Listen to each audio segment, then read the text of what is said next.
Two black children were playing peacefully in the park when police officers approached them with suspicious glances and harsh demands. A search, humiliation, and prejudice. All of this suddenly turned into a nightmare for them. But when their father, a world-renowned diplomat, found out, he was ready to challenge the system in the name of justice. What he did next shocked even those who had seen a lot. But let's start from the beginning. The warm evening promised to be calm. 12-year-old Lisa and her younger brother, Maxime, 10, were riding their bikes in the park. The park was quiet, well-maintained, with neatly trimmed lawns and children's playgrounds.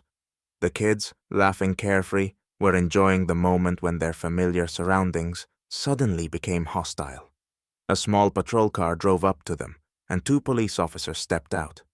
Their gazes were wary, and they immediately ordered the children to stop. One of the officers, a tall man with a rough face, approached Lisa and Maxim without introducing himself, his expression tense. "What are you doing here?" he asked sharply, crossing his arms over his chest.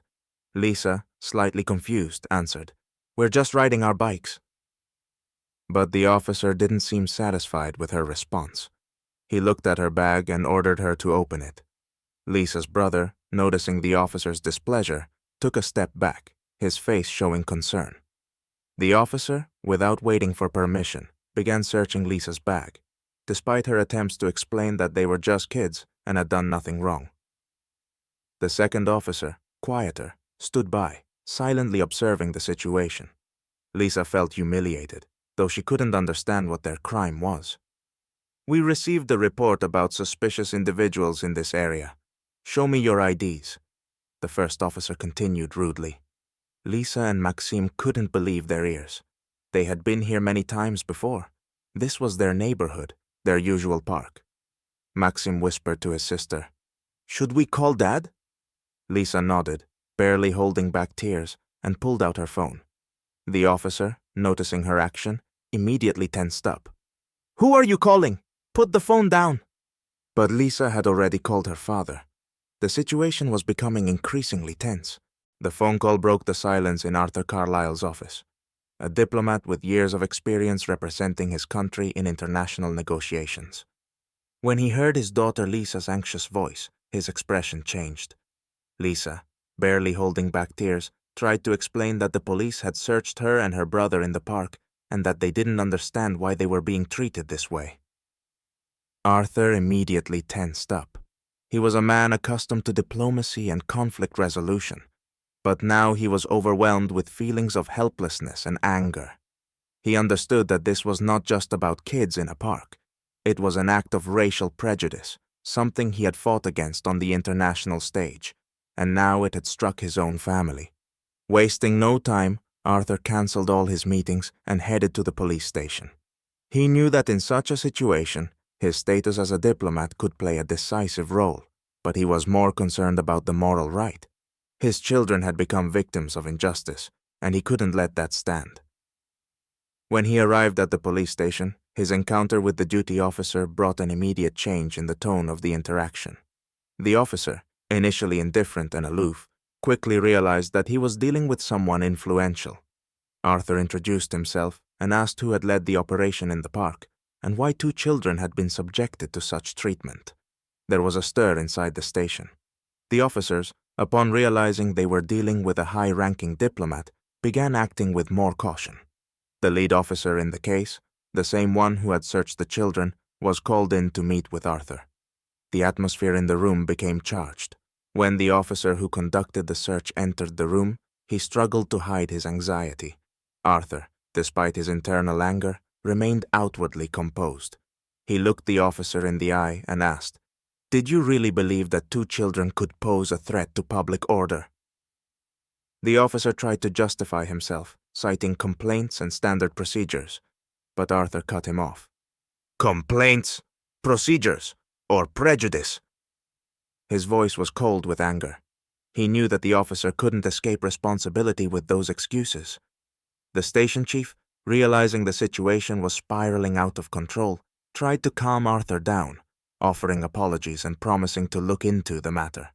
But Arthur wasn't satisfied. He made it clear that he wouldn't leave until real action was taken. Arthur sat in the police chief's office, his gaze firm but calm. The chief, an older man with a stern expression, tried to explain that the search had been a misunderstanding and that the officers were just following standard procedures. However, Arthur wasn't content with such explanations. He knew that behind this misunderstanding lay something far greater, a systemic problem that had long been discussed, but to which few paid attention. "This is not just a mistake," Arthur said coldly. "This is a manifestation of the bias that exists in your department, and I won't allow my children to become victims of this system." His voice was calm, but his words carried a threat. He was no longer just a concerned father. He was a diplomat demanding justice.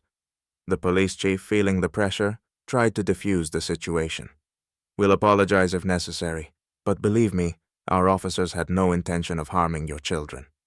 Arthur looked at him closely, weighing every word. "An apology?" he said firmly. "Do you think everything can be fixed with a simple apology? This isn't the first time such treatment has happened, is it?" The chief tensed slightly, realizing that Arthur wasn't going to let the matter slide. The conversation had moved beyond a mere conflict. Arthur knew that outside this office, more and more people were becoming aware of the incident.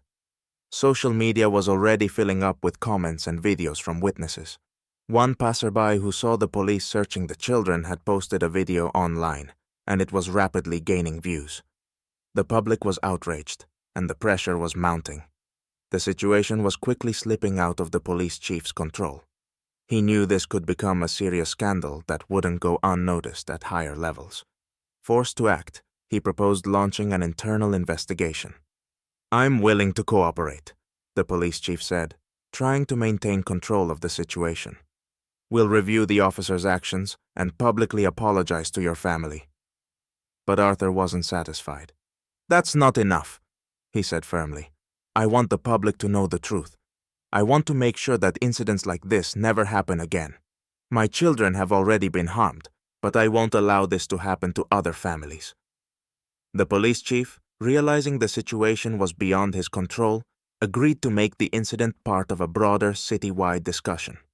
He understood that this conflict was not just about individual officers, but pointed to a deeper issue within the system he managed. The next day, the city found itself in the spotlight. Both local media and social networks were buzzing. The video of the incident involving Arthur's children had spread across the internet, causing a wave of public outrage. People were actively discussing the injustice the children had faced and were demanding action. The authorities were under pressure, and the situation could no longer be ignored. That morning, Arthur arrived at the police station with his children, where they were already awaited by members of the press and the public. The police were forced to issue a public apology, organizing a press conference. The police chief made a statement, admitting the mistake and apologizing for the unjustified actions of his officers. However, Arthur knew it wasn't just about apologies. This was only the tip of the iceberg. During the police chief's address, Arthur listened carefully, holding his children's hands. When it was his turn to speak, he calmly but firmly approached the microphone. "I accept your apology," he began, "but that's not enough. My children and other people in our city should not fear the police because of the color of their skin." His voice was steady, and every word was measured. "This incident is not just a mistake. It is a symptom of a problem that exists within the system." He continued, addressing the public. "I am not going to let this issue fade into the past. We must demand change. The city needs to provide training for law enforcement officers, review procedures, and eliminate the biases that threaten the lives and safety of our citizens." The room was silent, and everyone present could feel the importance of the moment. Arthur not only exposed the problem, but also proposed solutions. He insisted that the city establish an independent commission to investigate cases of police bias. His demand was met with support from local activists and community organizations. Meanwhile, outside the police station, people gathered for a peaceful protest. Many held signs that read, "Justice for all," "No racism in policing," and "Our children shouldn't fear." These events left the police with no choice. The police chief not only had to acknowledge responsibility, but also initiate real actions to address changes in the structure. After the press conference, Arthur went out to meet the protesters, showing his support. He knew that the fight was just beginning, but today was an important step toward justice. His children, who had been scared and subdued just the day before, now stood beside their father with a sense of pride. They understood that even in the face of the worst injustice, one can fight for the truth if they aren't afraid to speak out and take action.